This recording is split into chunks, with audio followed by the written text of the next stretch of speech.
તાલુકાના ધાર્મિક મઠોની મુલાકાત લેતા વન અને પર્યાવરણ મંત્રી ફ્રેન્ડભાઈ માળી.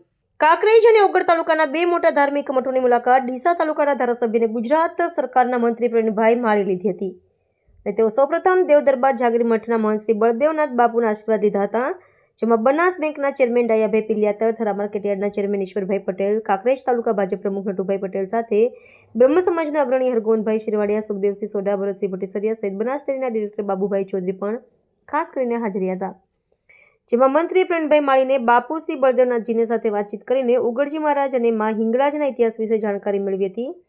ત્યારબાદ ઓગળ થળી દાદાના પગલાના દર્શન કરવા માટે ગયા હતા. ત્યારે દેવદરબાર જાગીર મઠના મહંત શ્રી બળદેવનાથ બાપુએ કહ્યું હતું કે અમારે ઓગળ થળી ખાતે વિશાળ જમીન છે, પરંતુ પાણીની વ્યવસ્થા નથી. ત્યારે મંત્રી ફ્રેન્ડભાઈ માળીએ તાત્કાલિક દિયોદર નાયબ કલેક્ટરને ટેલિફોનિક વાત કરીને પીવાના પાણીનો બોર તેમજ પાણીની ઓવરહેડ ટાંકી બનાવવા માટે પ્રોસેસ કરવા સૂચના આપી હતી, જેમાં સોનામાં સુગંધ ભળે તેવી માંગ કે ઓગળ થળી ખાતે એક સુંદર રળિયામણું ઉમરા વન બનાવવા માટે સ્ટ્રક્ચર પ્લાન બનાવવામાં આવશે, જેની સૂચના પણ વન વિભાગના અધિકારીઓ સાથે મંત્રી ફ્રેન્ડભાઈ માળીએ વાત કરી હતી અને મઠના ધાબા ઉપર જઈને કુદરતી સૌંદર્ય નિહાળ્યું હતું. ત્યારે આ પ્રવાસથી ધાર્મિક મઠોનો વિકાસ થશે અને ભવિષ્યમાં આ જગ્યા ઉપર ઉચ્ચ અભ્યાસ માટે શાળા, કોલેજો અને મોટી સરકારી હોસ્પિટલ બનાવવા માટે તનબંધનથી મદદ કરવા માટે દેવદરબાર જાગીર મઠના મહંત શ્રી બળદેવનાથ બાપુએ જણાવ્યું હતું. ત્યારે હવે એક વાત ચોક્કસ કહી શકાય કે બંને ધાર્મિક મઠોનો વિકાસ થવાનો છે અને કાંકરેજ તેમજ ઓગળ તાલુકાના ભારતીય જનતા પાર્ટીના નેતાઓ અને કાર્યકરો ખૂબ જ મહત્વપૂર્ણ ભૂમિકા ભજવી રહ્યા છે.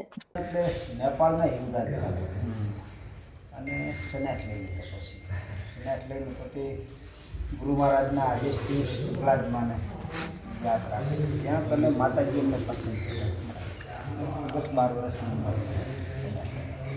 એ વખતે માતાજીએ એમના પગના જે ઘોડા છે, સાંજર, એક તાવીજ છે, ચડી ડુંગળી એ આટવા થતી એટલે આ વસ્તુ રાખતું તમારે કાયમ ખોટ રહેશે.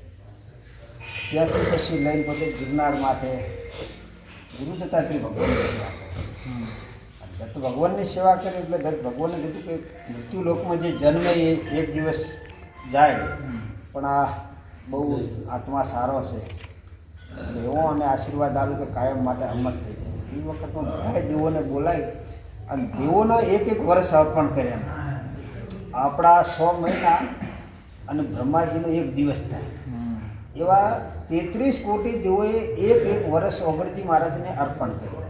અને અર્પણ કર્યા પછી તો ભગવાનને ગુરુ મહારાજના આશીર્વાદથી કીધું બેટા જો ગરીબ ગરબોની સેવા કરો અને સનાતન ધર્મનો ઝંડો પ્રચાર કરો. આ સંસ્થાઓ જે છે ને આ ગરીબ ગરબોને નિભાવવા માટે રહે છે, આ હાઈફાઈવાળાની નથી નહીં. પછી ફરતા ફરતા પોતે આખું કચ્છ કાઠિયાવાડ ફર્યા અને આજ આપણી ઓગળ થળીમાંથી 8 કિલોમીટર કહેવાય ત્યાં તપસ્યા ખૂબ કરી. અહીંયા તપ કરી 2 મિનિટ દો અહીંયા તપસ્યા કરી તારે એ વખતમાં એ ત્રંબાવટી નગરી કહેવાતી. હાલનું જે તેરવાડા છે ને આપણે એ વખતમાં ત્રંબાવટી નગરી કહેવાતી. અને આ રી કાકોર હાલની જે આપણે જેમ વધારે ને એને કંકાવટી નગરી કહેવાતી. બહુ પુરાણી નગરીઓ છે. આટલામાં સાહેબ અમારે હાલનું સાહેબ ચોંગા બાપુ ચંગાવટી નગરી, રૂવેલ રૂપાવટી નગરી, મને મોડલા મંછાવટી નગરી, હાલનો મોડલા તમે હાલે ખોદકામ કરો ને વાવ બહુ વાવો ને કરો આ જૂના પુરાણી છે. એટલે એ વખતમાં આ કંકાવટી નગરીના તાબામાં આ બધું જંગલ, મોટું જંગલ હતું. અને ત્યાંથી ગાયો આવતી. એક ગાય ઓટોમેટિક હાલ જે મંદિર ને આપણે એની માથે ને એના હાથે અભિષેક ગીતમાં કરી દે. ખોદકામ રાજાને ખબર પડે, ખોદકામ કરે એમાંથી મૂર્તિ નીકળે. મૂર્તિ નીકળે એટલે એ વખત ઓગળજી મહારાજ તે તપસ્યા કરતા હતા. તપ કરીને નીકળ્યા, બધા લોકો રસાલા સાથે ઊભા હતા કે આ બાપુ આવે હતા. તો બાપુ આ નીકળે છે આ શેષ શું? મહારાજે કીધું ભાઈ આ ઘોડેસવારની મૂર્તિ છે તો વિષ્ણુ ભગવાનનો 10મો અવતાર નકળંગ તરીકે આ છે. તો કે તમે અહીં પૂજા કરો કે હું હાલ સિદ્ધપુર જાઉં છું, સિદ્ધપુરથી વળતો વળું પછી આને તમને વ્યવસ્થા કરી. સિદ્ધપુર ગયા, સિદ્ધપુરથી વળતા વળે એ વખતમાં એક બ્રાહ્મણનો દીકરો એક્સપાયર્ડ થઈ ગયેલો અગ્નિ સંસ્કાર કરવા લઈ જતા હતા. એટલે કીધું ભાઈ ક્યાં લઈ જશો? અગ્નિ તો કે મને આપી દો. તો એ કીધું કે અમે અગ્નિ સંસ્કાર કરીને સહેલી થઈને ઉડી જાય છે એના કરતાં આપી દો બાપુને. આપી દીધો, મૂક્યો. મૂકી કમંડળમાંથી પાણી લઈ અને સાહેબ સાંટે, અરે બેટા ક્यों इतने नींद में घोर रहे, चल खड़ा हो जा. છોકરો તરત ઊભો થઈ ગયો.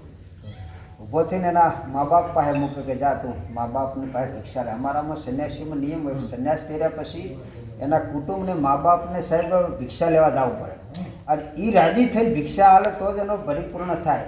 ઘરેથી નહેરી જાય કે ગામમાંથી આગા પાછું કરીને બાવા થઈ જાય એ તો દાડા કાઢવા થયા. હા, પછી બોલે કે મારો દીકરો આવ્યો, કોઈ તો મારો ભાઈ આવ્યો. બાપુ મારો ભાઈ છે. કે બાપુ તમારો હોય તો બાપુ કહે મહારાજે ઓલા કીધું કે મારા તમારા જે સંબંધો દીકરાના ભાઈના હતા એ પૂરા થઈ ગયા. હું મારા ગુરુ મહારાજને જોઉં છું, બાકી બીજું કોઈ મારો છે. એમને લઈને પછી પોતે ઓય આવ્યા. ઓય આવીને તમામ દેવોની હાલની આપણે હાલ સભા કામ પહેલા વખતમાં આપણે દરબાર કહેવામાં આવતો, હાલે પોલીસ ખાતામાં શબ્દ વપરાય લોક દરબાર. એટલે આખો દરબાર ભરવામાં આવ્યો. તમામ દેવો આપણા હિન્દુ ધર્મના 33 કોટી દેવોને બોલાવવામાં આવ્યા, દરબાર ભરવામાં આવ્યો. અને એમને ભરી અને એ જે માતાજીના ઘૂઘરા, તાવી, ચૂડી, ચૂંદડી એ બાપજીને ગાદી અભિષેક કરી અને એમને આપીને કીધું બેટા આ વસ્તુ રાખતી કાયમ માટે રીધી સીધી તારી અખૂટ રહેશે.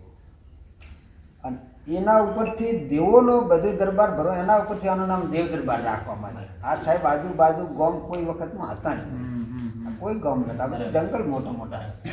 અને એના પછી અમારે પછી ભીખ માગીને લાય એટલે એમનું નામ ભિખારીનાથ મહારાજ આવ્યું. પછી અમારી પરંપરા એવી હતી કે જે એક મંત્ર દેવ થઈ જાય અને નવા મંત્રની ગાદી અભિષેક કરવો હોય તો એ ઘૂઘરા મૂકવાના થાળી મંદિરમાં, બધા મહાત્માઓ આમ બેહે. ઓગણજી મહારાજનો હિંગળાજમાંનો જેનો હુકમ હોય એ ઘૂઘરા થાળીમાંથી એના પગે બંધાઈ જાય એ અમારે દેવ દરબારના અંબાની. આવો ઇતિહાસ આનો સાહેબ છે. એ અમારે 8 પેઢી સુધી એવું હેડ્યું.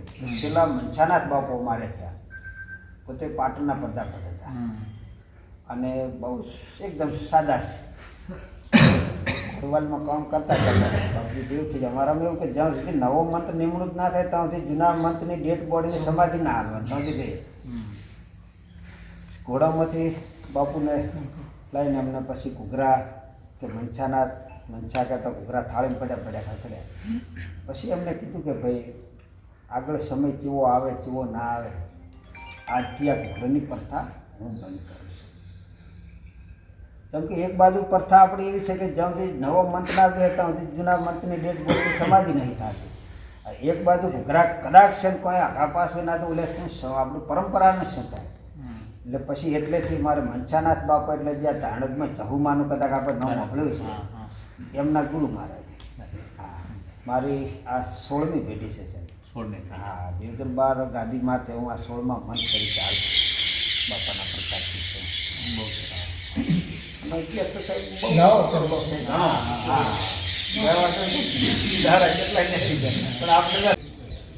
આજે કાકર મુકામે વિચરતા સમુદાયના ફૂલવાદી પરિવારોને રાજ્ય સરકાર દ્વારા 94 જેવા લોકોને પ્લોટની ફાળવણી કરવામાં આવી.